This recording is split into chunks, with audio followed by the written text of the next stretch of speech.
जय हिंद साथियों, स्वागत है आपका आज की वीडियो में। चलिए देखते हैं आज के क्या क्या इंपॉर्टेंट करंट अफेयर्स आपके बन सकते हैं। ठीक है, देखिए अब पहला क्वेश्चन है, निम्न में से किस दिन महिला समानता दिवस मनाया जाता है? वुमेन्स इक्वलिटी डे कब मनाते हैं? तो ये मनाते हैं भैया 26 अगस्त को। ऑप्शन नंबर डी यहाँ पर करेक्ट हो जाएगा। 26 अगस्त को मनाया जाता है महिला समानता दिवस। इंपॉर्टेंट है, याद रखेंगे। अब देखिए अगला देखेंगे, निम्न में से किस दिन दूसरा राष्ट्रीय अंतरिक्ष दिवस मनाया गया? ये क्या है? सेकंड मनाया गया है। ठीक है ना। नेशनल स्पेस डे कौन सा है? ये सेकंड है, यानी कि एक ही मनाया आपसे पहले, और ये 23 अगस्त को मनाया जाया करेगा अब हर साल ही। तो 23 अगस्त को क्या मनाया जाता है? राष्ट्रीय अंतरिक्ष दिवस मनाया जाता है। ठीक है, चलिए अब देखते हैं अगला क्वेश्चन। क्वेश्चन बनता है अगला, चेतेश्वर पुजारा। ये देखिए, ये नाम इंपॉर्टेंट है, आपको याद रखना है। चेतेश्वर पुजारा ये किस खेल से प्रसिद्ध खिलाड़ी हैं जिन्होंने हाल ही में संन्यास ले लिया है? ठीक है ना, इन्होंने क्या कर लिया, ये रिटायर हो गए, अभी संन्यास ले लिया इन्होंने। तो ये क्या है? ये क्रिकेटर थे। ठीक है ना, क्रिकेटर थे, ये क्रिकेट से संबंधित थे। क्या नाम है इनका? चेतेश्वर पुजारा। तो चेतेश्वर पुजारा नाम आपको याद रखना है। ठीक है ना, क्रिकेट से रिलेटेड क्वेश्चंस पूछ लिए जाते हैं कई बार। अब देखो ये अगला क्वेश्चन बनता है, निम्न में से किसे भारतीय मुक्केबाज महासंघ, ठीक है ना, क्या ये इंडियन बॉक्सिंग फेडरेशन का अध्यक्ष नियुक्त किया गया है? तो किसको किया गया है भारतीय मुक्केबाजी महासंघ का अध्यक्ष नियुक्त? तो ये हो चुके हैं अजय सिंह जी। ठीक है ना, अजय सिंह नाम याद रखेंगे। अजय सिंह, आपको इमेज दिख रही होंगी, यही हैं अजय सिंह जी। ठीक है, चलिए याद रखना है, अजय सिंह क्या बन चुके हैं? भारतीय मुक्केबाजी महासंघ के अध्यक्ष बन चुके हैं। ठीक, चलिए अब देखते हैं अगला क्वेश्चन। भारत को विश्व प्रतिस्पर्धात्मक सूचकांक 2025 में कौन सा स्थान दिया गया है? ठीक है ना, ये इंपॉर्टेंट क्वेश्चन बन सकता है। विश्व प्रतिस्पर्धात्मक सूचकांक, तो प्रतिस्पर्धा यानी कि कंपटीशन। ठीक है, तो इस इंडेक्स में कौन सा स्थान मिला है भारत को? 41वां मिला है। Option number A, option number A 41वां स्थान मिला है भारत को विश्व प्रतिस्पर्धात्मक सूचकांक में। ठीक है, चलो अब देखते हैं अगला क्वेश्चन। निम्न में से किसे भारत में अमेरिकी राजदूत और दक्षिण मध्य एशिया के लिए विशेष दूत नियुक्त किया गया है? ठीक है ना, भारत में अमेरिकी राजदूत और दक्षिण मध्य एशिया के लिए। ठीक है ना, बताओ तो कौन होंगे? तो ये बन चुके हैं ऑप्शन नंबर डी, क्या नाम है इनका? Sergio Gor. ठीक है, सर्जियो गोर इनका नाम है। ये भारत में अमेरिकी राजदूत और दक्षिण मध्य एशिया के लिए विशेष दूत नियुक्त हुए हैं। ठीक है, याद रखेंगे। चलिए अगला देखते हैं क्वेश्चन। निम्न में से किसे भारतीय रिजर्व बैंक द्वारा मौद्रिक नीति समिति का पदेन सदस्य नियुक्त किया गया है? तो आरबीआई ने किसे नियुक्त कर दिया है पदेन सदस्य? किसका? मौद्रिक नीति का। ठीक है ना, मॉनेटरी पॉलिसी का क्या नियुक्त कर दिया है? पदेन सदस्य नियुक्त कर दिया है। तो कौन बन चुके हैं? यानी कि ex officio member of the monetary policy committee by the reserve bank of India. तो आरबीआई ने ये कर दिए हैं इंद्रनील भट्टाचार्य जी को। इंद्रनील भट्टाचार्य जी भारतीय रिजर्व बैंक द्वारा क्या बन चुके हैं? मौद्रिक नीति समिति के पदेन सदस्य नियुक्त हुए हैं। ठीक है ना, पदेन सदस्य।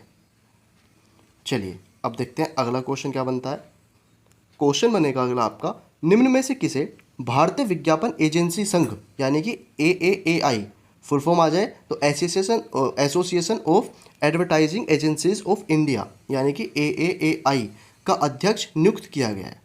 तो किसको कर दिया है AAAI का अध्यक्ष नियुक्त? तो ये हो चुके हैं कौन? ऑप्शन नंबर यहाँ पर पवनदीप तोमर, श्रीनिवासन के स्वामी, राधिका मिश्रा और तरुण सक्सेना।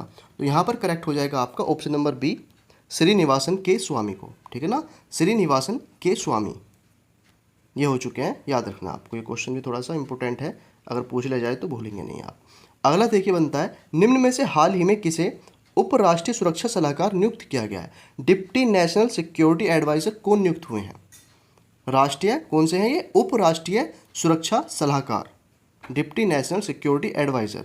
तो ये हो चुके हैं Anish Dayal Singh ji. Option number D, Anish Dayal Singh. Image आपको दिख रही होगी, अनीश दयाल सिंह इनका नाम है। ठीक है, याद रखेंगे, ये भी आपका इंपॉर्टेंट बनेगा। अब देखो अगला, निम्न में से किस शहर में भारत के सबसे बड़े सेमीकंडक्टर और इलेक्ट्रॉनिक्स शोकेस सेमिकॉन इंडिया 2025 के चौथे संस्करण का आयोजन किया जाएगा?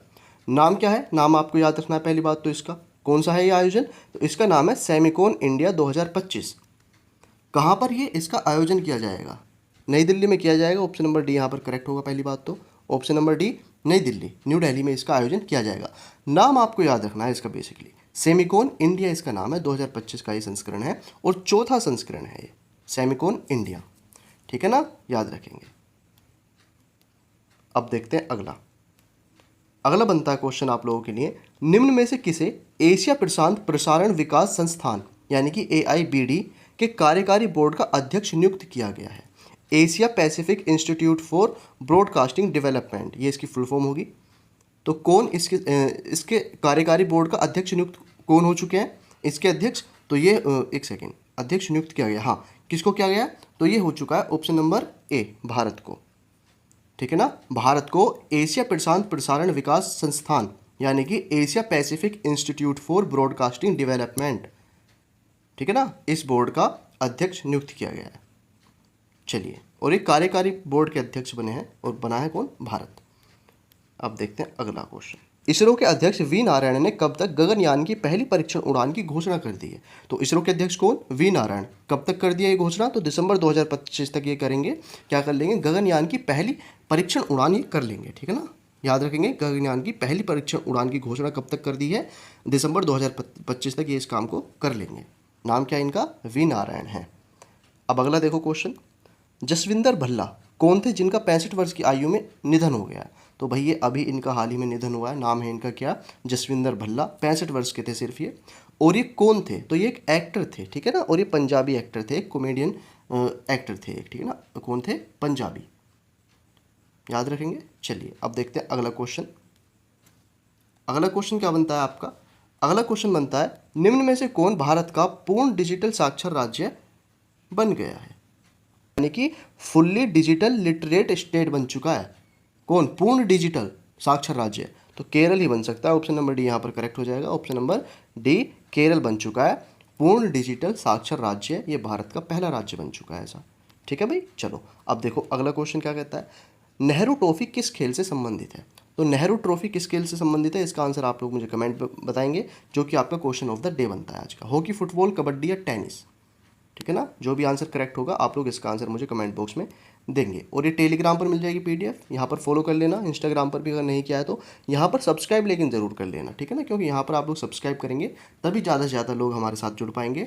और शेयर भी कर दिया करो वीडियो को अगर आपको हेल्पफुल लगती है। ठीक है, चलिए तो मिलते हैं दोस्तों अगली क्लास में अपने नेक्स्ट करंट अफेयर्स के साथ। तब तक के लिए जय हिंद, वंदे मातरम। ध्यान रखिए अपना, बाय।